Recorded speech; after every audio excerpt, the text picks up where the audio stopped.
When you think of drone pilots, most of you might think that we spend most of our time on the field doing this, but actually we spend more of our time doing this.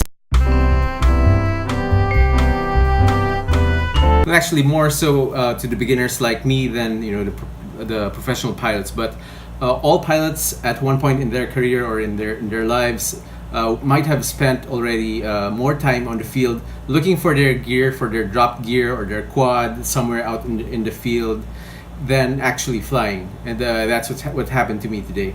Anyway, check this out.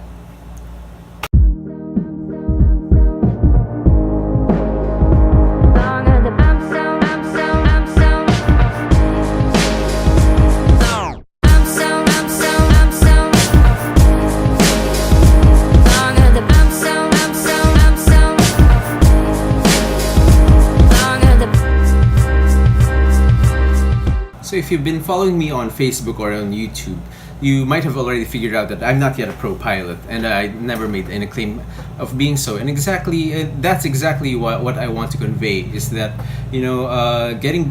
becoming better at anything requires hours of hard work and effort, and practice. So I wanted to show show everything from total beginner. And I'm sure you've seen that in one of my earlier videos until right now, when I'm more on the intermediate level, but definitely not yet a pro. So today I got to fly finally got to fly again. It's been a hectic week. I've been busy with work, and I've been in and out of the hospital. My girlfriend was in the hospital. She had quite a serious injury on her foot. But she's getting better now. Just some bed rest. But yeah, for the past week we've been we've been in the hospital for most of the week. So it's been great. Today it was a nice day, and I was able to go to UP CMO today, and finally got to fly with the awesome pilots of Team Black Goat. Sir Joel was there, Sir Marlon, Sir Jay. And I also got to meet finally one of my, I think fans of Imagination Tech. I got to meet Lendly. He's also the head of Tiny Whoop Philippines, and he's always in close contact with Jesse Perkins of Tiny Whoop. So that's also great, because I'm also a fan of Lendly. So yeah, it was great. I got to fly at UP. And it was great, but on my very first pack, I tried to do a dive, to fly up over a tree and then do an S dive. But I exited from that dive, unfortunately, into a tree. So on that very first pack, I wasn't even able to finish that pack. I crashed into the tree. My motor bell flew out, so I spent maybe 15, 20, 30 minutes just looking for that motor bell, because I didn't have any spare motors or motor bells with me at the time. So I wanted to fly some more. So we spent some time. Sir Jay and Sir Jeff helped me look for that motor bell. Finally, we were able to find it.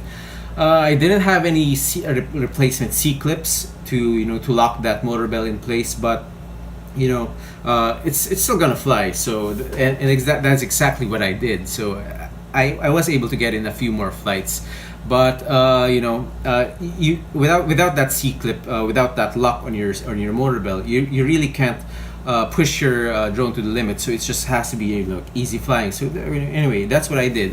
Easy cruising around the trees, gentle coordinated turns along the wide UPCMO field. And it was fun, except on my last pack, I think I might have made too hard of a corner, too hard of a turn. So maybe 30, maybe 50 feet up in the air, I could tell that the motor bell flew off the copter, and my quad did a death roll. So I found a quad. Thankfully, I have a beeper. But unfortunately, I didn't notice that my run cam 3 was missing from the quad. So when I got back to my bag, I noticed that the run cam 3 was no longer attached to the quad. But it was like 4:30 in the afternoon. Lendl and Kuya Jeff, they helped me look for the look for the run cam. So I was expecting that the run cam would be like, maybe 5 feet or 3 feet away from where I crashed. So the first problem is I don't know exactly where I crashed. I have have an estimate location based from my memory where I crashed, but it was just based on an estimate. So we had to expand our search radius to maybe like 10 meters. Now it took us a long time, maybe 30 minutes, maybe an hour. So it was the sun was already going down. Thankfully, Lendl was looking, he wasn't looking anywhere near the crash site. I think he was 20-30 meters away, searching 20-30 meters away from the crash site. And that is exactly where he found not just the Runcam 3, but also the motor belt with the propeller still attached to it. I mean, the propeller is in pristine condition. So yeah, it was crazy. I don't know how that happened. It might have flung when it crashed, flung 30 meters. So yeah, that was crazy. And at the same time, it was great that I was able to come home with everything that I brought to UPCMO.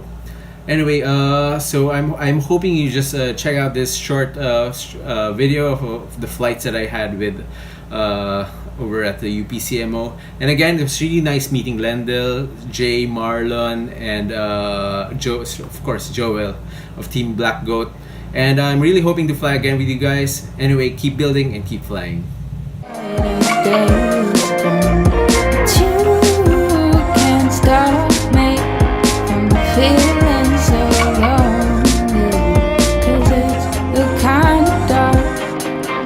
Even a room of lights can